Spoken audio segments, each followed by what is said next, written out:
Não há mais judeu nem grego.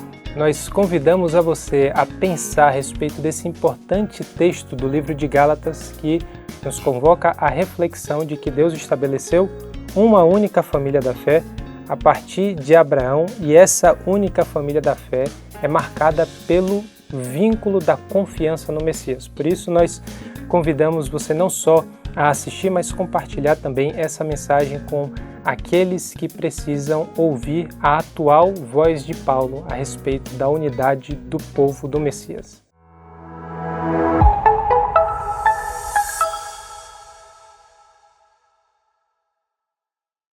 Esse é o momento da nossa celebração em que poderemos refletir um pouco na Palavra de Deus, em especial no livro de Gálatas. E eu convido você a acompanhar a leitura de Gálatas 3, versículos 26 a 29, que diz assim: Todos vocês são filhos de Deus mediante a fé em Cristo Jesus, pois os que em Cristo foram batizados, de Cristo se revestiram. Não há judeu nem grego, escravo nem livre, homem nem mulher, pois todos são um em Cristo Jesus. E se vocês são de Cristo, são descendência de Abraão e herdeiros segundo a promessa. Um desejo natural que todos nós compartilhamos é de fazer parte. Todos nós achamos e queremos ser importante estar inseridos em algum grupo que nos dá esse senso de pertencimento. E em termos equivalentes, mas negativos, nos dá um pavor muito grande saber que a gente foi deixado do lado de fora. Essa necessidade básica do ser humano de pertencer a uma família, a uma comunidade, a um grupo de amigos, em bom sentido ou em termos muito naturais ao ser humano, é o que define o nosso senso de identidade. Nós somos aquilo que a nossa família nos define enquanto seres humanos. Nós somos aquilo que a nossa fé e a nossa comunidade de fé nos dá de identidade. Nós somos aquilo que nós partilhamos com os nossos amigos, aquilo que partilhamos como identidade a partir do lugar em que nós estamos inseridos. E por isso nos fere muito quando nós temos a sensação de que pensávamos que fazia parte e já não fazemos parte. Nos fere muito quando a gente acreditava que tinha intimidade e que tinha um senso de relacionamento autêntico com um grupo de pessoas, com uma pessoa, e de repente a gente percebe que a gente não fazia parte do círculo mais íntimo. E naturalmente esse senso de pertencimento que nos mostra aquilo que é a nossa própria identidade pessoal tem um significado ainda mais profundo, ainda mais especial quando nós pensamos na nossa relação com Deus e, em especial, na nossa relação com o povo de Deus. Quando a gente lê esse texto de Gálatas, o final do capítulo 3, a gente talvez não tenha tanta clareza que essa questão tenha tanta pertinência para as comunidades que estavam na região do centro e do sul da Galácia. Aquelas comunidades foram plantadas pelo apóstolo Paulo, inicialmente ouviram o anúncio da mensagem do Evangelho na primeira viagem missionária de Paulo, juntamente com Barnabé. Essas pessoas foram chamadas a um compromisso real com esse Messias, passaram a ser seguidores de Jesus e encontraram nessa identidade em Cristo um significado, encontraram uma libertação, a convicção e uma fé autêntica de que eles eram parte do povo de Deus, de que eles foram inseridos nessa família de Abraão que herdou a promessa que a gente vê lá em Gênesis 15, reafirmado claramente por Deus a Abraão, de que Deus daria filhos a Abraão. Por meio da descendência de Abraão, todas as famílias da terra seriam abençoadas, e quando a gente percebe o desenrolar dessa promessa, em especial no Salmo 2, um salmo muito importante para a gente entender aquilo que está sendo afirmado por Paulo aqui em Gálatas 3, a gente percebe que a promessa envolvia, na verdade, a herança da terra inteira. Por isso, essa convicção dos Gálatas era tão fundamental. Eu faço parte desse povo. Eu faço parte, a partir do Messias, dessa identidade que nós encontramos naquilo que é a pessoa de Jesus, e a partir da pessoa de Jesus, uma família única a partir daquilo que ele fez, da sua morte e ressurreição, do seu chamado para todos aqueles que nele creem, partilharem de uma identidade em sua própria vida, no seu ministério, na sua obra. Mas, quando Paulo retorna dessa viagem missionária, ele vai para Antioquia, ele pouco tempo depois recebe notícias de que aquelas pessoas não permaneciam exatamente na mesma convicção, na mesma fé que havia sido anunciado pelo próprio apóstolo Paulo. Existiam outras mensagens, existia um outro ensino que foi levado por mestres que se colocavam como rivais de Paulo e que apresentavam uma mensagem que afirmava ser mais completa do que o evangelho pregado por Paulo. Paulo aparentemente teria sido esse apóstolo que, segundo eles, recebeu a mensagem do evangelho de segunda mão, ele aprende alguém que ensina o que de fato significa o Messias, o que de fato significa o evangelho.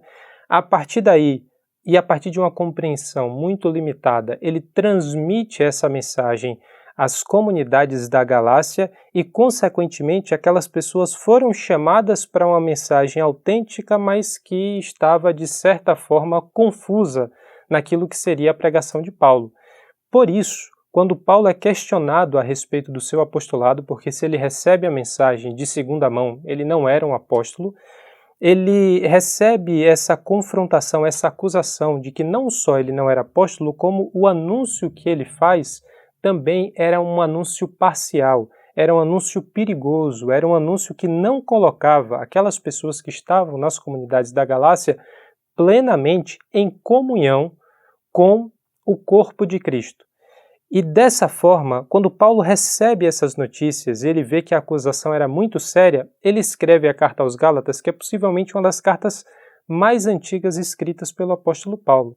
E é por isso que essa é a carta com um tom mais pesado. A gente percebe que Paulo se coloca de forma muito categórica, muito taxativa em relação àquilo que realmente constitui a mensagem do Evangelho, a autenticidade do seu apostolado e a real condição daqueles que estavam nas comunidades da Galácia como povo autêntico de Deus, como povo autêntico do Messias.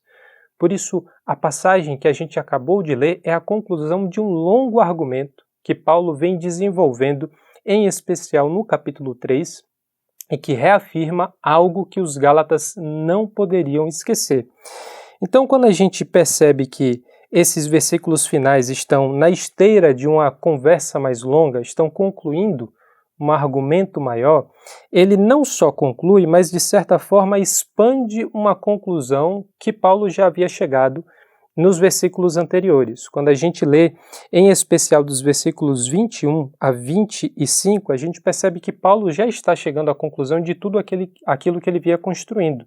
Só que nos versículos 26 a 29, ele parece colocar isso em termos mais claros. Ele parece não só falar a mesma coisa de uma forma mais explícita, mas expandir essa conclusão para consequências que talvez não estivessem tão claras na mente e na compreensão das comunidades da Galácia. Por isso, eu convido você a olhar para esses versículos como esse argumento ou a conclusão de um argumento detalhado que ele colocou nos versículos 1 a 14 do capítulo 3, basicamente como uma explicação dessa grande estrutura que liga Abraão ao Messias. Em seguida, ele vai falar nos versículos 15 a 22 a respeito do papel da Torá, ou mais especificamente na impossibilidade da Torá, a lei de Moisés, de conferir vida, porque a Torá era boa, era dada por Deus, era verdadeira, mas ela nunca foi capaz de fazer aquilo que Deus sempre planejou para o seu povo como algo suficiente em si mesmo. Aquilo que Deus sempre desejou para o seu povo, para aquilo que era a semente de Abraão, para aquilo que era o povo que seria, em último caso, definido pelo Messias apenas pela Torá.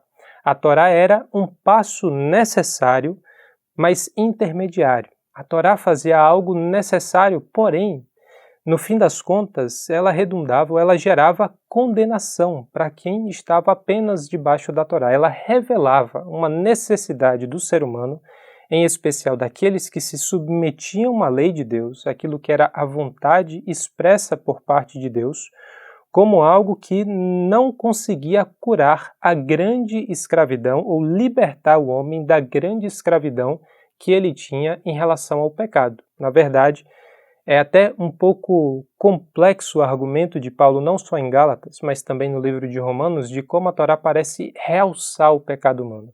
Parece concentrar a maldade, não porque ela em si mesma é ruim, mas o material sobre o qual a Torá está trabalhando, que é o ser humano, esse sim, parece que manifesta com mais clareza aquilo que é a sua maldade quando a transgressão é aparente, quando a lei revela que aquilo que o coração humano deseja fazer, de fato é mal. Por isso, no texto de Gálatas, em especial nesse segundo bloco do capítulo 3, ele está falando, olha, a Torá nunca foi a solução do problema. Ela não é capaz de conferir vida. E todo esse detalhamento de Paulo, de Abraão ao Messias, da Torá, aquilo que era a aliança estabelecida pela fé no Messias, chega a um ponto que é fundamental para aquilo que é a nossa reflexão de hoje. Deus sempre intencionou, planejou produzir a família única de Abraão, que é o povo do Messias. Deus sempre intencionou definir uma única família, não duas ou mais famílias de Abraão a partir do Messias. O Messias é esse ponto focal, é o ponto para o qual toda a história converge, a fim de que o plano de Deus para judeus e gentios, escravos e livres, homens e mulheres, enfim, chegasse à sua plenitude. Por isso que na plenitude dos tempos, Deus enviou o Messias para que isso fosse possível, definir uma única família, definir um único povo que se identifica e que é incorporado no Messias.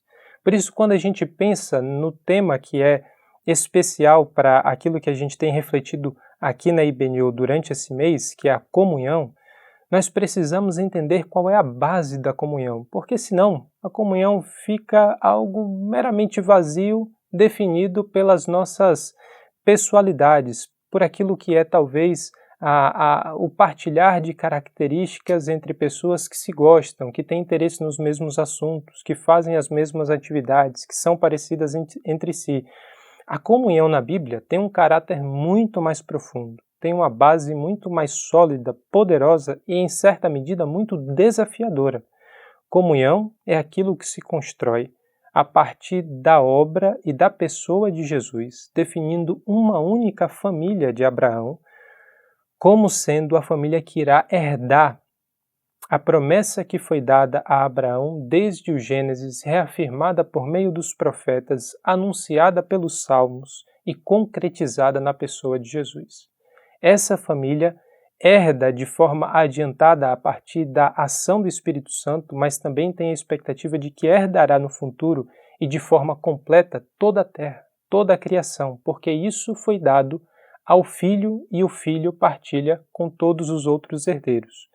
Quando nós pensamos em encontrar nossa identidade em um grupo no qual estamos inseridos, encontrar nossa identidade pelos relacionamentos que definem que nós somos, nós percebemos que a realidade mais importante e mais poderosa é que Deus decidiu fazer uma única família, uma só semente a partir de Abraão, e essa família encontra a sua identidade e a sua condição básica na pessoa do Messias.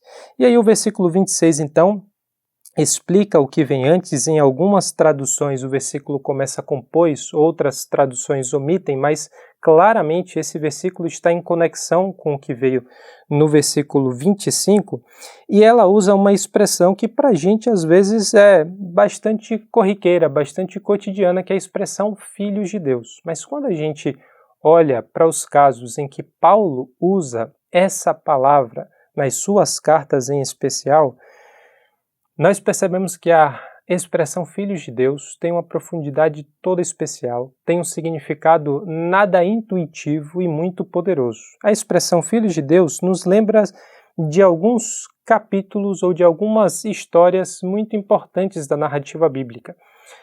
Êxodo usa essa expressão quando Deus se refere a Israel. O Salmo 22 usa essa expressão quando esse rei davídico anunciado chegaria e seria, na verdade, não só mais um grande rei, mas sim um rei que era gerado a partir do próprio Deus. E a gente encontra essa expressão sendo dirigida à própria pessoa de Jesus no Novo Testamento. Nós vamos ver como cada uma dessas situações parecem definir o significado dessa passagem, mas veja como desde o começo Filho de Deus é um título muito especial que a Bíblia não usa para qualquer situação. A Bíblia não gasta esse título para qualquer pessoa ou para simplesmente se referir à criação dos seres humanos. Aquilo que é o ponto especial do ser humano como parte dessa criação que tem na pessoa do homem e da mulher algo especial, ao mesmo tempo que é colocado como assim a cereja do bolo no texto de Gênesis 1 e 2, também é visto como uma figura de oposição a Deus. Então, no momento em que a narrativa bíblica volta a tratar os seres humanos, ou volta a tratar de um grupo de seres humanos como filho de Deus, ela está querendo comunicar algo muito definido, algo muito especial. E aquilo que Paulo vai afirmar a respeito dessa filiação com Cristo, em que bases essa filiação acontece, ele vai afirmar muito claramente que nós nos tornamos filhos de Deus por meio da fé. A marca da fé é a marca que nos diz que nós fomos incorporados no Messias. E essa é uma linguagem pouco natural para a gente. É fácil, aparentemente, Paulo conceber que nós fomos incorporados no Messias. Essa expressão é recorrente no Novo Testamento, em especial nos escritos de Paulo. Nós estamos no Messias, mas é difícil para a gente explicar.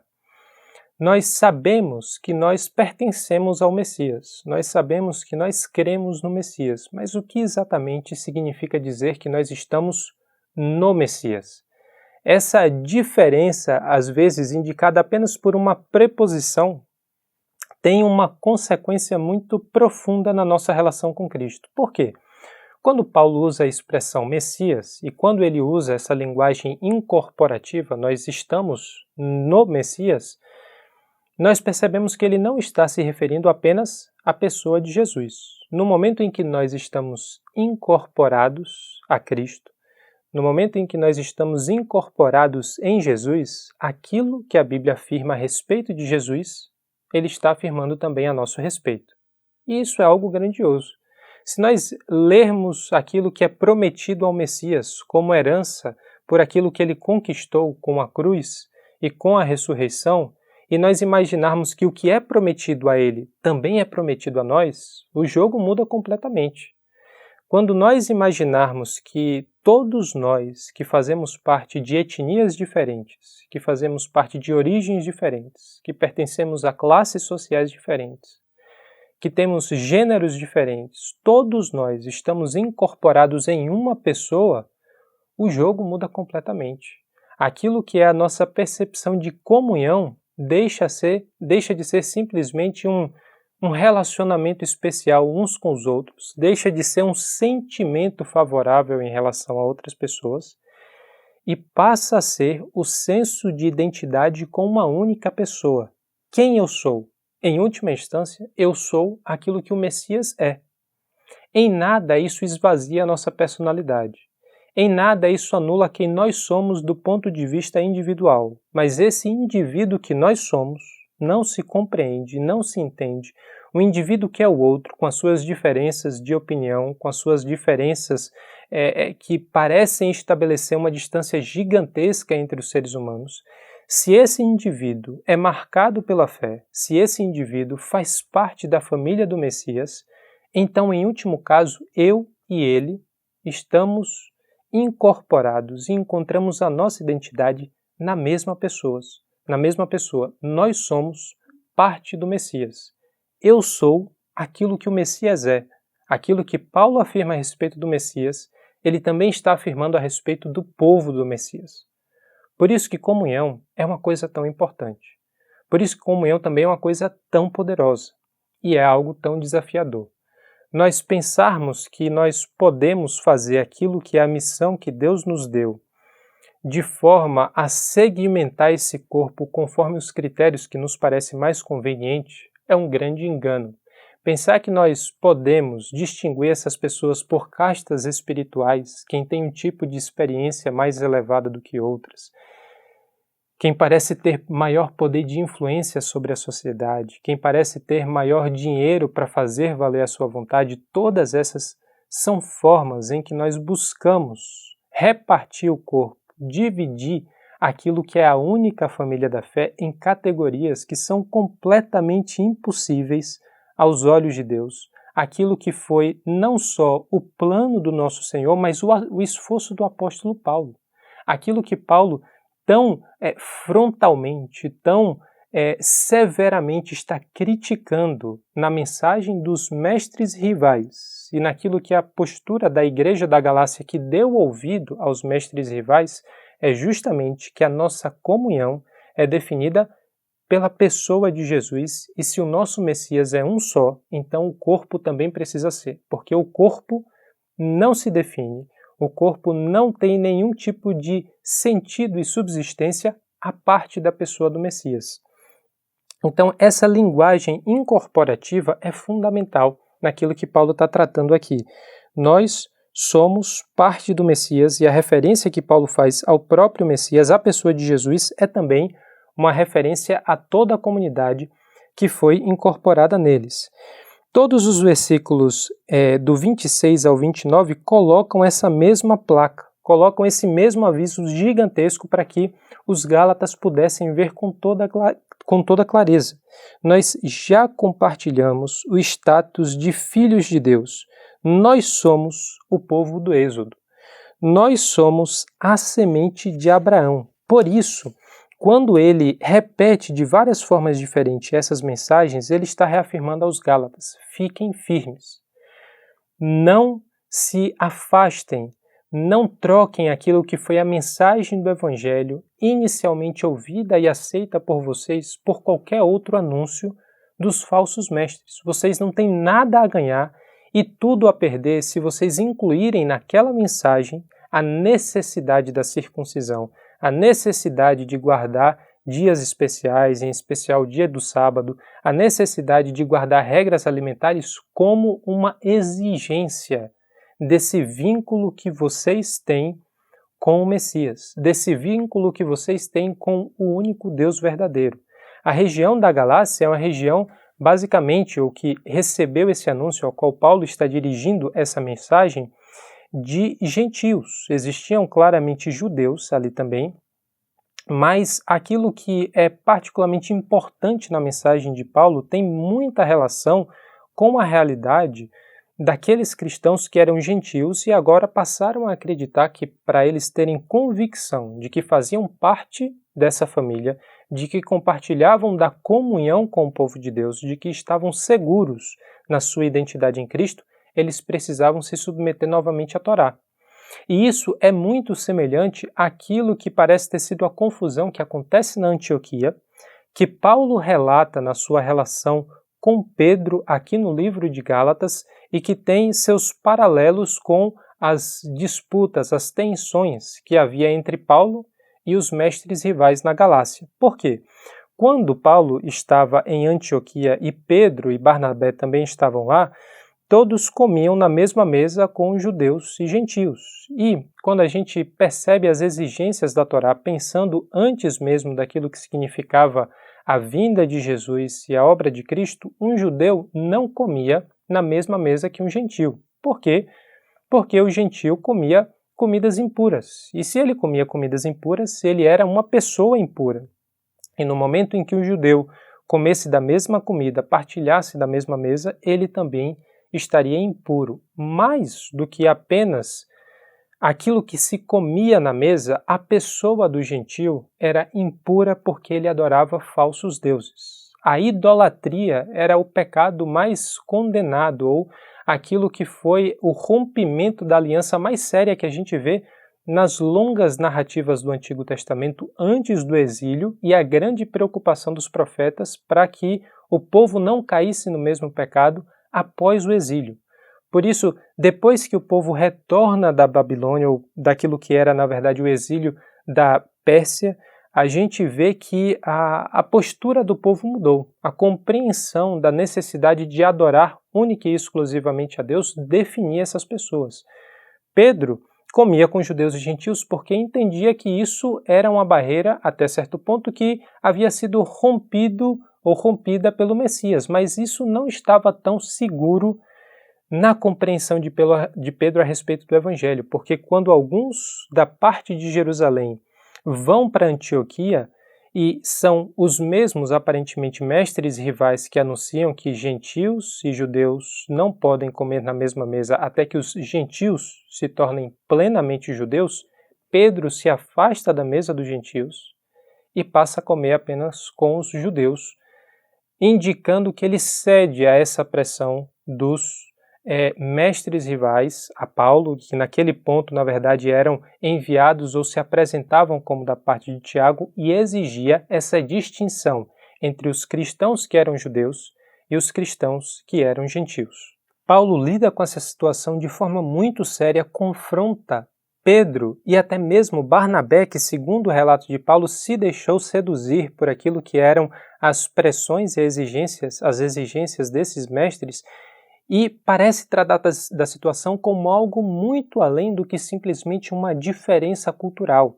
Aquilo que estava em questão não era diferença de costumes, aquilo que estava em questão era a compreensão, e mais do que a compreensão interna, a expressão externa do significado da obra de Jesus e da mensagem do Evangelho. Se Pedro cedesse, se Barnabé cedesse, se Paulo cedesse aquilo que eram as pressões dos mestres rivais, daqueles que supostamente haviam sido enviados da parte de Tiago, o Evangelho significava que não existia uma, mas duas famílias do Messias, uma família composta dos judeus, uma família composta dos gentios. Alguns poderiam partilhar até certo ponto da comunhão uns com os outros, mas não de forma completa, não como um único povo de Deus, porque eles não podiam partilhar da mesma mesa, porque eles não podiam partilhar da mesma identidade, porque eles não podiam partilhar daquilo que era a convicção de que se há um Messias, há uma só família, há uma só fé que se move, que se mostra, que se concretiza como um só povo. Paulo percebe o perigo daquilo que estava sendo a exigência desses mestres e confronta Pedro. Imagina aquilo que era para Paulo, até alguns anos atrás, um perseguidor da igreja que se transforma completamente a partir da revelação de Jesus na estrada para Damasco, milagrosamente passa a ser um apóstolo de Jesus, mas que agora está diante de um dos mais importantes apóstolos para a igreja em Jerusalém. Uma das pessoas que andaram com Jesus ao longo do seu ministério, que recebeu uma responsabilidade especial da parte de Jesus de cuidar das suas ovelhas, de ser referência para os outros apóstolos. Agora Paulo confronta diretamente Pedro naquilo que era sua postura de não ter compreendido e de não ter manifestado naquele momento da história uma consequência fundamental do Evangelho, de que não existe mais essa diferença que antes existia entre gentio e judeu. Essa barreira enorme de separação entre os dois já não existe mais, porque se Cristo cumpriu todas as exigências da Torá, porque se Cristo tomou para si toda a condenação que a Torá atribuía àqueles que se submetiam à lei e não a cumpriam, e ele toma para si a condenação dos gentios que transgridem sem nem mesmo ter a Torá para si mesmo, então não existia mais diferença entre esses povos. Aquilo que era a diferença entre um judeu supostamente zeloso da lei, aquilo que era a diferença de um judeu que tinha a lei, mas desobedecia, aquilo que era a diferença entre um gentio que nem mesmo tinha a lei e, consequentemente, pecava por não conhecer e por não realizar a vontade de Deus, todas essas categorias foram completamente anuladas. Por isso, quando Paulo se dirige aos Gálatas, ele reafirma de várias formas diferentes: fiquem firmes, não abram mão da identidade que vocês recebem na pessoa de Jesus, que derrubou todas essas barreiras de separação, todas essas outras fontes de identidade, como um plano inicialmente estabelecido por Deus, cumprido com grande sacrifício, com grande amor por parte do Messias e que agora nos chama para anunciar essa mensagem a todos os povos, a todas as nações, a todas as etnias, querendo que a partir do único Messias se define um único povo, querendo que a partir do único Messias a grande promessa feita a Abraão se cumpre em nós. Por isso, quando a gente olha para essa expressão e percebe que tudo isso está em jogo, nós compreendemos porque Paulo escreve de uma forma tão rigorosa, tão firme, com uma pena tão pesada para os Gálatas. A expressão filhos de Deus carrega todos esses significados dentro dela. E quando a gente olha para aquilo que é a história do Êxodo, que parece ser já assim no segundo livro da Bíblia, o grande evento que define o coração da nação de Israel, aquilo que define a identidade do povo de Israel, aquilo que define a comunhão do povo que foi especialmente chamado por Deus para manifestar o amor e a glória de Deus a todas as nações, a gente percebe que essa história resume a relação e a disposição de Deus em relação ao seu povo com uma expressão muito pessoal. E qual é essa expressão? Israel é meu filho, é meu primogênito. Quando Deus dá a Moisés a palavra que ele deveria transmitir ao faraó, essa expressão parece ser a que mais define aquilo que era a exigência de Deus em relação ao faraó, a um povo que ele amava. Deixe o meu povo ir, deixe o meu povo adorar no deserto. Por quê? Porque eles são, ou Israel é, meu filho, meu primogênito, o filho que ele ama. E aquilo que Deus afirma a respeito de Israel como um todo, mas interessantemente afirma no singular, afirma como esse único povo, como essa única nação, como esse único grupo que tem, a partir da presença de Deus, uma comunhão que eles não poderiam ter com aqueles que não partilhavam dessa identidade a partir de Yahvé. Essa afirmação que o próprio Deus faz aparece de forma muito semelhante no Salmo 2, versículo 7.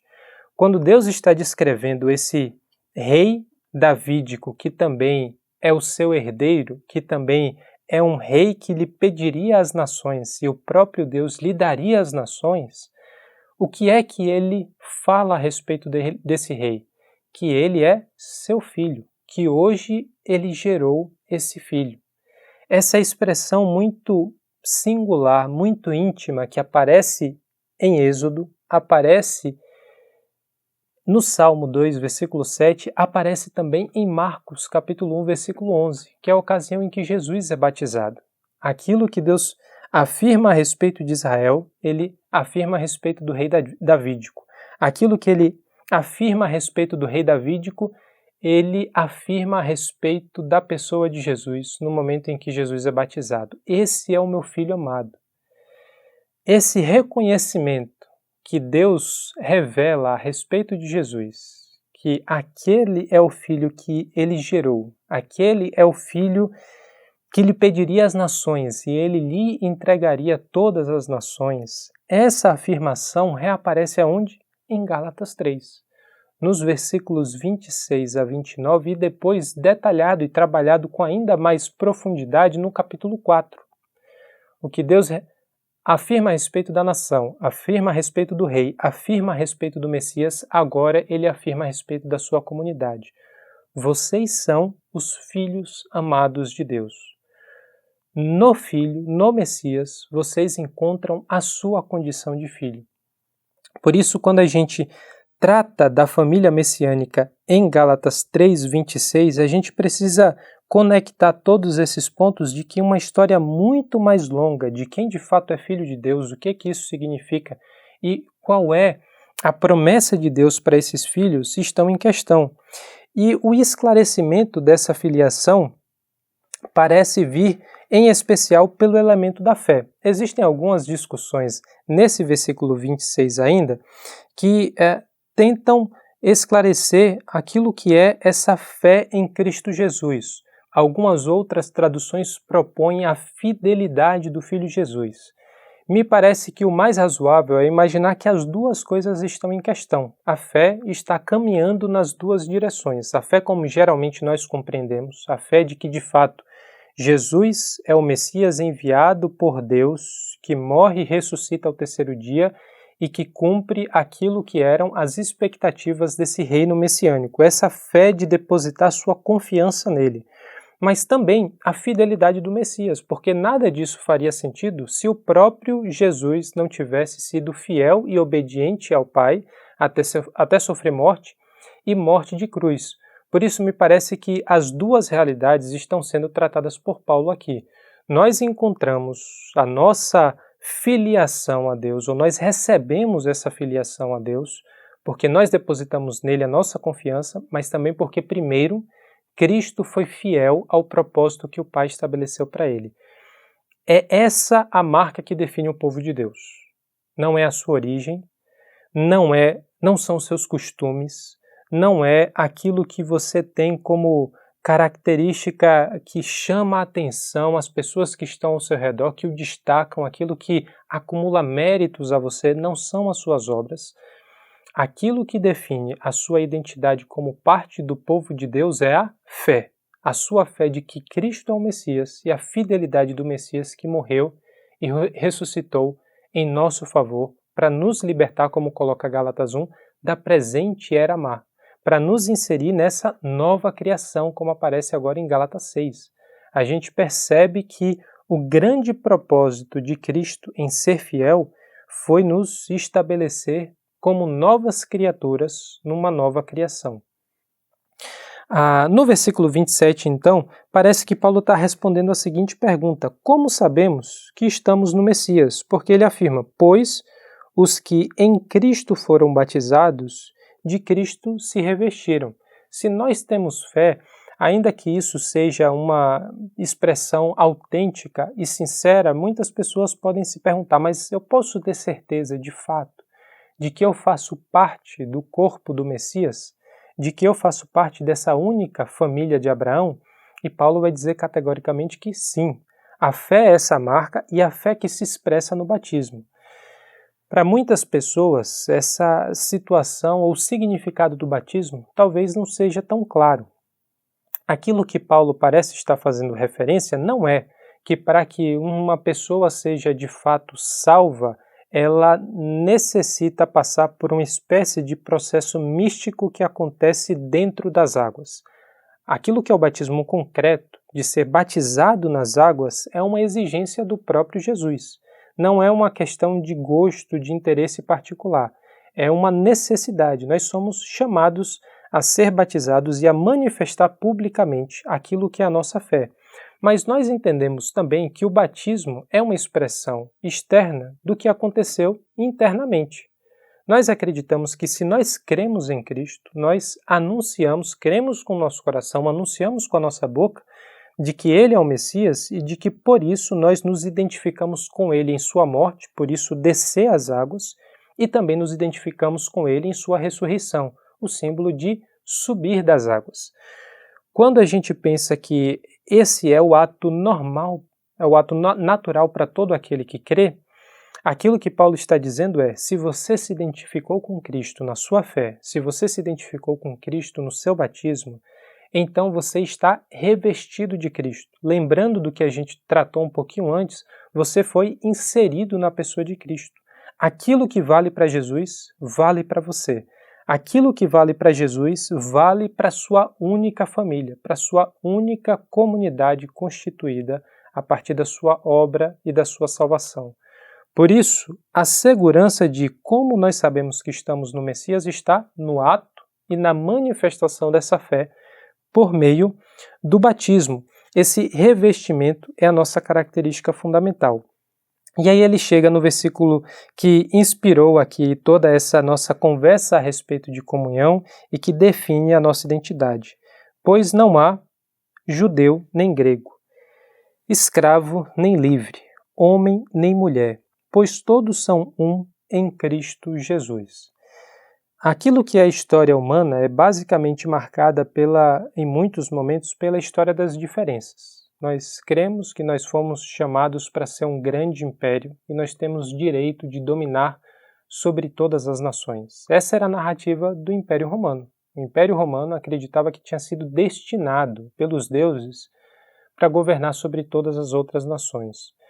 Nós somos o povo esclarecido e por isso nós temos direito de estabelecer o nosso juízo sobre os menos esclarecidos. Por isso essa distinção entre os romanos e os bárbaros, essas pessoas que não eram dotadas da sofisticação, do esclarecimento, do refinamento que fazia parte dos gregos e agora dos romanos.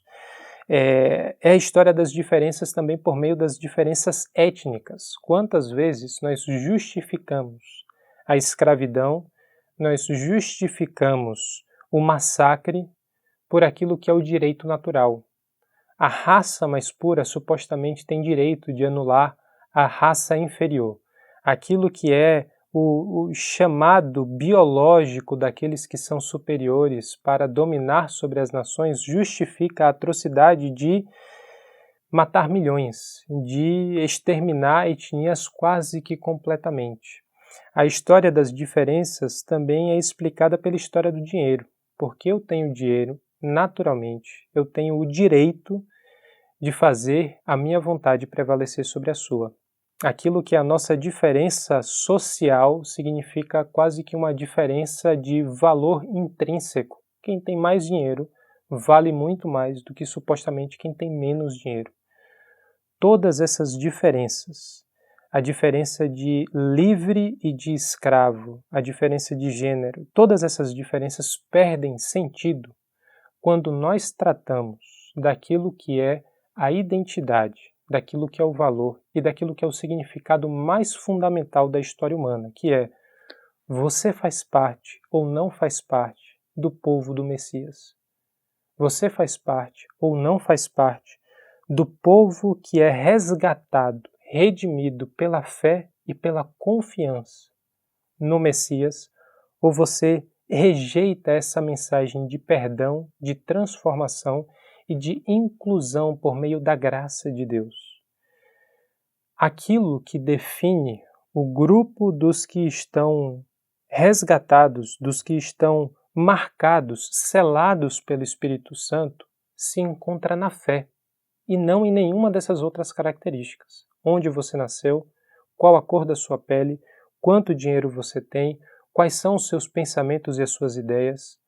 Nada disso tem significado diante da marca da fé, diante daquilo que nos define como uma nação, uma família, que encontra a graça de Deus a partir da misericórdia, da fidelidade do Messias e da resposta de fé daquele que crê.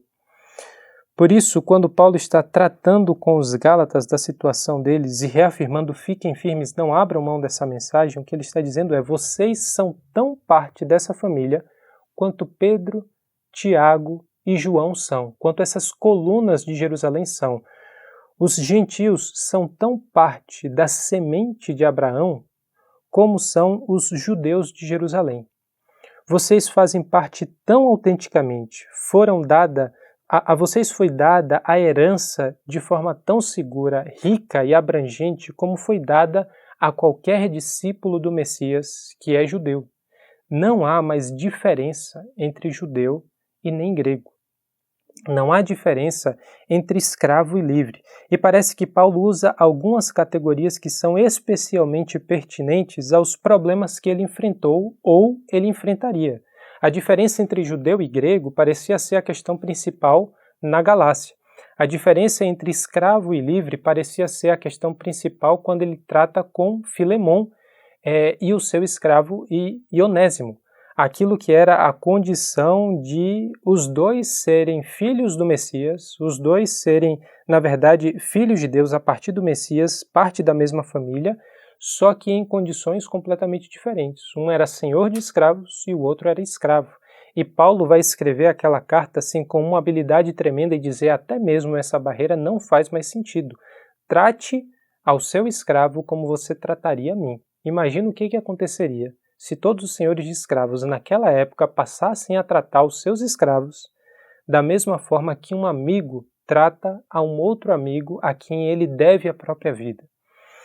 E, em último lugar, a categoria que distingue homem de mulher parece ecoar de forma muito clara o texto de Gênesis 1:25, que Deus cria homem e mulher em direta complementariedade, em direta igualdade de valor. Ainda que exista diferenças de funções, de características, aquilo que Paulo está afirmando é: esses dois grupos, esses dois gêneros, aos olhos de Deus, diante da sua identidade como parte do povo do Messias, são a mesma coisa. E a gente percebe na história bíblica não como uma autenticação, não como uma chancela, que isso não foi a história até mesmo de Israel, mas de todas as nações também, a realidade ao longo dos anos, ao longo dos milênios. Como muitas vezes a mulher estava numa condição de maior fragilidade, de maior vulnerabilidade pela exploração por parte do homem. Como aparentemente a distorção que o pecado criou na relação entre as partes também criou distorção entre os gêneros. Aquilo que Paulo está afirmando é: isso é anulado, isso é totalmente restaurado à condição inicial de que não há diferença, inclusive, entre homem e mulher. Nenhuma dessas categorias importam como filiação na família do Messias. A ação de Pedro, a ação dos mestres rivais, ainda que Pedro claramente tenha mudado a sua percepção a partir do evento que aconteceu em Antioquia, a partir daquilo que acontece depois no primeiro concílio de Jerusalém, em que Paulo sai da cidade de Jerusalém com apoio dos apóstolos, das colunas da igreja, dos principais apóstolos que permaneciam em Jerusalém, de que ele deveria continuar a pregar a mesma mensagem aos gentios que ele havia pregado, mas ele percebe que nessas situações, tanto na Galácia quanto aquilo que havia acontecido há pouco tempo na Antioquia, precisava ser combatido porque estava em questão a unidade da igreja, estava em questão a unidade do povo da fé. E isso é um ponto muito, muito relevante para os nossos dias. Por quê? O texto de Gálatas é um dos textos mais espinhosos, ou um dos textos mais disputados nas formulações doutrinárias que as várias denominações, que as várias tradições cristãs foram formulando ao longo do tempo. O texto de Gálatas é fundamental para aquilo que é a nossa compreensão da justificação pela fé. E a compreensão mais exata de como é que funciona essa justificação pela fé foi respondida de forma diferente por diferentes denominações que justificaram a divisão do povo de Deus, que justificaram a divisão de parte dos grupos dos que se declaravam fiéis e justos, dos que se declaravam fiéis àquilo que era a exigência do Messias, a partir do texto de Gálatas. Muitas pessoas justificaram a divisão que foi sendo feita em nome da palavra de Deus a partir das palavras de Paulo às igrejas da Galácia. E me parece ser uma grande ironia que o texto que claramente tem a função de justificar a unidade do corpo foi utilizada justamente para o propósito inverso. Aquilo que é um dos textos mais densos, mais poderosos e em alguns momentos mais difíceis de entender, tem uma mensagem que no meio dela, no meio do texto, na verdade, é muito fácil de compreender, que é: Deus constituiu a partir de Abraão uma única família da fé. Qualquer critério que seja utilizado, qualquer categoria que seja apresentada como justificativa para dividir esse corpo, deve ser frontalmente combatido, em nome da unidade. O combate, a confrontação do erro não deve justificar aquilo que é a divisão. Paulo não confronta Pedro para dizer que ele e Pedro não partilhavam mais da mesma fé. Paulo não confronta os falsos mestres para dizer: aqueles que acreditam nos falsos mestres, sigam os falsos mestres. Aqueles que acreditam na mensagem que eu tenho anunciado, sigam a mensagem que eu tenho anunciado. Não. O esforço de Paulo, em todo esse tempo, o esforço de Paulo, com toda essa elaboração bastante densa e profunda da mensagem é: nós precisamos fazer todo o esforço necessário de compreensão e de manifestação concreta, de ler as Escrituras, mas também de comer na mesma mesa, de entender o que significa toda essa história que nos precede a partir do povo de Deus, mas também entender para onde essa história está caminhando como uma única família, como um único povo. Por isso, o povo de Deus, que infelizmente tem manifestado uma grande capacidade para se dividir, precisa perceber que na história da salvação, naquilo que é o ministério e a trajetória, o anúncio da mensagem do Evangelho a partir de Paulo, não existe espaço para mais de uma família da fé. Não existe espaço para mais do que uma família de Abraão, uma família que manifesta o cumprimento dessa mensagem. Por isso, o meu convite para você, quando você pensa na sua relação com as várias pessoas ao longo da história que hoje manifestam a glória de Deus, como sendo aquilo que é o povo do Messias, que essas diferenças que naturalmente foram sendo construídas pela cultura, pelo gênero, pela origem, por vários outros fatores, não têm nenhuma relevância, porque já não existe mais judeu nem grego, não existe mais escravo nem livre, não existe mais homem ou mulher. Todas essas categorias, diante da nossa condição de filhos de Deus, não possuem valor nenhum.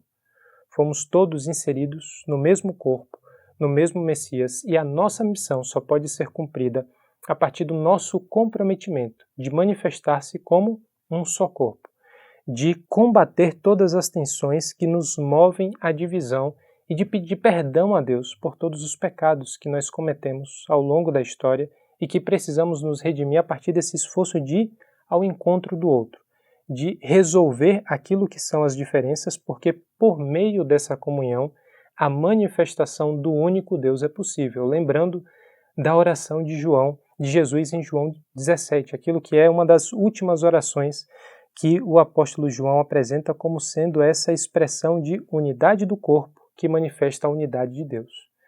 Por isso eu convido você a orar e a pedir a Deus que nos dê condições, sabedoria e entendimento para esse grande desafio e esse grande privilégio que nós temos.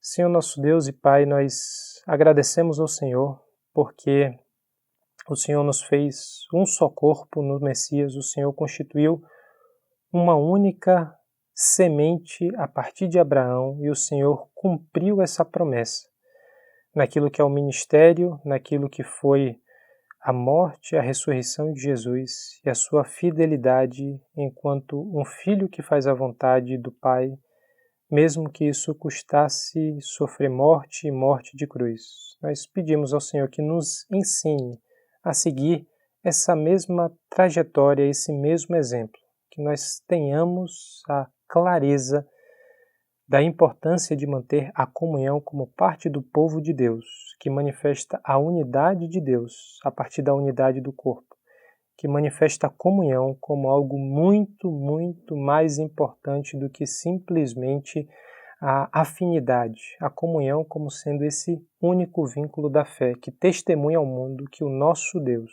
é um Deus que reúne todas as categorias diferentes debaixo do único Messias, que é o nosso Salvador.